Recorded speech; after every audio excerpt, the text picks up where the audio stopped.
घोरेभ्यः घोरघोरेभ्यः सर्वेभ्यः सर्वेभ्यः नमस्तेऽस्तु रुद्ररूपेभ्यः तदवृथायत्वे महादेवायतिमे तन्नो रुद्रप्रचोदयात् ईशानधर्मविद्यानामीश्वरर्वभूतानां ब्रह्माधिपतिर्ब्रह्मणोऽधिपतिर्ब्रह्मा शिवोऽभियस्तु सदाशिव नमो हिरण्यवाहवे हिरण्यवर्णाय हिरण्यरूपाय हिरण्यपदे अम्बिकापदे उमापदे पशुपतये नमो नमः। Har Har Mahadev, welcome back to Tapas live. So guys, कल वाले व्लॉग में आपने देखा था कि हम थे त्रियुगी नारायण मंदिर में, वहाँ हमने शादी की और अब हम सीधे जा रहे हैं गुप्त काशी। आज हम वहीं स्टे करेंगे। काफ़ी रात हो चुकी थी, हमें कुछ मिल नहीं रहा था, बट फाइनली गाइस हमें ये हाईवे पे एक अच्छा सा होटल मिला, तो आज रात को स्टे करने के लिए कल सुबह बद्रीनाथ के लिए निकलना है। सो आज तो मैं बहुत ज़्यादा थक गई हूँ यार। थकान इतनी ज़्यादा थी कि हमने रात को ही डिसाइड कर लिया था कि हम अर्ली मॉर्निंग नहीं निकलेंगे, तो हम अब निकल रहे हैं 9 बजे। और यहाँ से बद्रीनाथ का जो डिस्टेंस है that is around 6 hours 24 minute. घर से जो निकले थे हम कि 12 ज्योतिर्लिंग और 4 धाम करके लौटेंगे, तो हमने 12 ज्योतिर्लिंग तो कर लिया है और 3 धाम भी कर लिए हैं। आज हमारा है last Dham that is Badrinath, और ये करने के बाद हम जाएंगे अपने घर।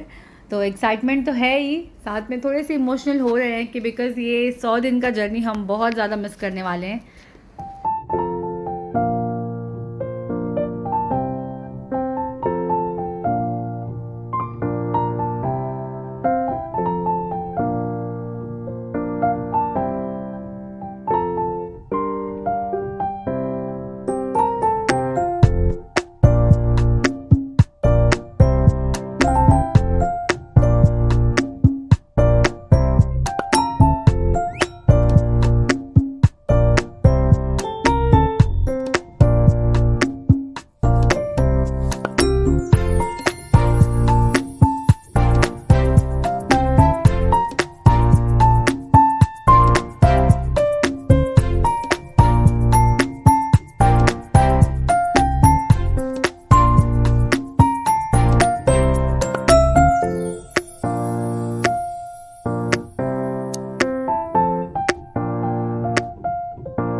खूबसूरत Bharat,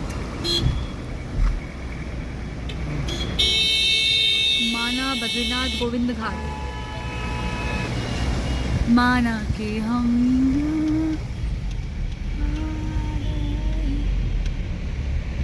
Badrinath highways are dangerously beautiful. Guys ये बात बिल्कुल सच है, क्योंकि जितना खूबसूरत ये लग रहा है उतना ही डेंजरस भी है। अगर आप बिल्कुल प्रो लेवल के ड्राइवर नहीं हो तो आप गाड़ी लेके यहाँ मत जाए। ये मैं इसीलिए कह रही हूँ बिकॉज रोड देखे हैं मैंने, इतनी पतली पतली सड़कें थी, बीच में कहीं कहाँ एक तरफ का ट्रैफिक रोकना पड़ता था दूसरे साइड की गाड़ियों को क्लियर करने के लिए। तो ऐसे तो बद्रीनाथ के बारे में हमने न्यूज़ में भी बहुत देखा है कि लैंडस्लाइड्स होते रहती हैं, बारिश के मौसम में गाड़ी बहुत फिसलती भी है। इसीलिए जब तक आप बिल्कुल पक्के ड्राइवर ना हो गाड़ी लेके ना जाएं।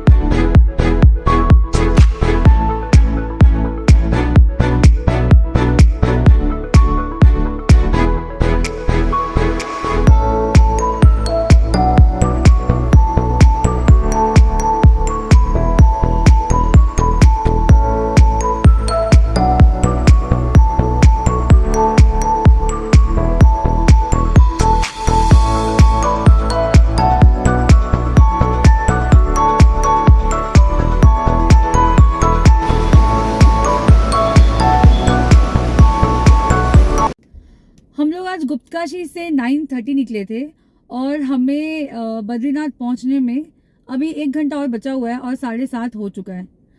तो लगभग 10 घंटे हम आज गाड़ी में बैठे रह गए। एंड डिस्टेंस इतना नहीं है, जब निकले थे तो 6 आवर्स दिखा रहा था, बस धीरे धीरे करके टाइम बढ़ते गया, ट्रैफिक वर्स होते गया एंड वी आर हियर। अभी 1 घंटा और है तो हमारा आज का दर्शन तो आई थिंक पॉसिबल नहीं होगा, तो कल दर्शन करेंगे। बट आई एम वरीड कि कल हम अगर ऐसे आए 12-13 घंटे लगेंगे वापस आने में, तो हम शिवपुरी कब पहुंचेंगे? बिकॉज हमें परसों घर जाना है, सब वेट कर रहे हैं। I don't know how we are going to manage, but उम्मीद ये करते हैं। अभी तक तो जिस हिसाब से हमने ट्रैफिक देखा, प्लान ये कर रहे हैं कि सुबह 4 बजे हम उठे और माना विलेज के लिए जाएं एंड देन वापस आके दर्शन करें। या फिर ये भी हो सकता है कि हम अभी 10:30 तक दर्शन होता है तो हम 8 बजे के करीब पहुंचेंगे और नहा के फिर जाके दर्शन कर लें। लेट्स सी क्या होता है वहाँ अभी, क्योंकि कुछ नहीं कह सकते। 1 आवर में भी टाइम तो दिखा रहा है कि 1 घंटे में पहुँचा देगा, बट किसे पता। तो अब तो गाड़ी की आदत हो गई है, तो बस वेट कर रहे हैं चाय के लिए। मैं आपको एक बहुत बढ़िया लोकेशन दिखाती हूँ अभी गाड़ी से उतर के। और ये देखो बेचारे मेरे पति चाय के लिए वेट कर रहे हैं।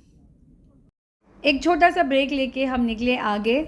लग तो यही रहा था कि आज दर्शन हमारे नहीं हो पाएंगे, हमें कल सुबह दर्शन करके निकलना होगा, लेकिन पंडित जी से जब बात की तो उन्होंने बताया कि 10:30 तक मंदिर खुला रहता है और वो हमारी बहुत अच्छी से दर्शन करवा देंगे। अब हम सबसे पहले जा रहे हैं होटल लेने के लिए, तो हम जितना हो सके मंदिर के पास होटल लेने वाले हैं, क्योंकि मंदिर से 1.5 किलोमीटर पहले ही गाड़ी हमें पार्क करना होगा और यहाँ से पैदल जाना होगा। तो सबसे पहले हमने होटल बुक किया और अब हम निकले हैं मंदिर के लिए। तो ये आप देख पा रहे होंगे बद्रीनाथ टेम्पल का साइन बोर्ड और दूर से हमें बद्रीनाथ मंदिर दिखा और बस ऐसा लग रहा था कि जल्दी से हम वहाँ पहुँचे। मंदिर में इतनी भीड़ थी कि हमें कुछ समझ में नहीं आया। जब हम पंडित जी को फ़ोन कर रहे थे तो उनकी आवाज़ हमें सुनाई नहीं दे रही थी, तो हम गलत लाइन में घुस गए थे। फिर जब पंडित जी से कांटेक्ट हुआ तो उन्होंने हमें यहाँ से निकाला और फिर पीछे से मंदिर के अंदर ले गए। और गाइस जो दर्शन हुए हमारे, मतलब अभी तक का सबसे बेस्ट दर्शन कह सकते हो आप। और एक बार तो हमें दर्शन करा दिया गया था, उसके बाद हमारा मन भरा नहीं।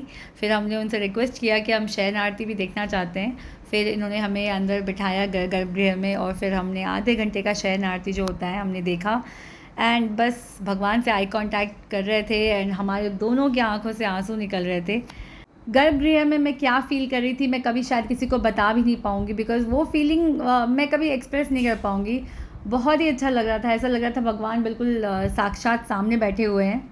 100 दिन फैमिली से दूर रहना, जहाँ कुछ आइडिया ना हो वहाँ निकलना और सब कुछ इतने अच्छे से हो जाना, कहीं कोई दिक्कत नहीं आई, कोई प्रॉब्लम नहीं आई। और ये सब कुछ अगर अच्छे से हुआ है तो बस भगवान की ही इच्छा थी कि ये इस तरीके से हो। 3 मार्च घर से संकल्प लेके निकले थे 12 ज्योतिर्लिंग 4 धाम का, और आज बद्रीनाथ धाम के साथ हमारा ये संकल्प पूरा होता है। हमने 12 ज्योतिर्लिंग 3 महीने में और 4 धाम कर लिए हैं। कैसा लग रहा है? कोई शब्द नहीं है। शायद जीवन में अब मेरे तो कोई चाह भी नहीं बची। सब अब अभी नहीं, जो आज फील हो रहा है ना हमें, दैट्स लाइक आउट ऑफ 12 ज्योतिर्लिंग 4 धाम की यात्रा मैंने अपने 30s में, आपने अपने 40s में कर ली हमने है कर ली है। बस बस अब कुछ नहीं। अभी देखिए, अभी हम लोग भगवान के मंदिर के बिल्कुल सामने खड़े हैं। 95-96 दिन लगे, 98, हाँ। बहुत मेहनत लगी, बहुत कुछ लगा और आज ये पूरा हो गया। अब बस 2 दिन में हम घर जा रहे हैं, उसकी एक्साइटमेंट अलग है। सब वेट कर रहे हैं। चलिए मिलती हूँ आपसे, बाय। मंदिर से जब हम होटल की तरफ जा रहे थे ना, तो ऐसा लग रहा था कुछ एक एनर्जी का बहुत बड़ा सा बंडल मैं अपने सर पे रख के लेके जा रही हूँ। बहुत ही अच्छा लग रहा था। वो क्या फीलिंग थी, क्या था, मुझे नहीं पता, लेकिन एक अलग सी खुशी थी जो मैं अपने साथ लेके अपने घर जाने वाली हूँ। कल हम यहाँ से जाने वाले हैं माना विलेज, जो कि बस यहाँ से आधे घंटे की दूरी पे है। तो मिलती हूँ आपसे अगले व्लॉग में। Till then take care, bye bye.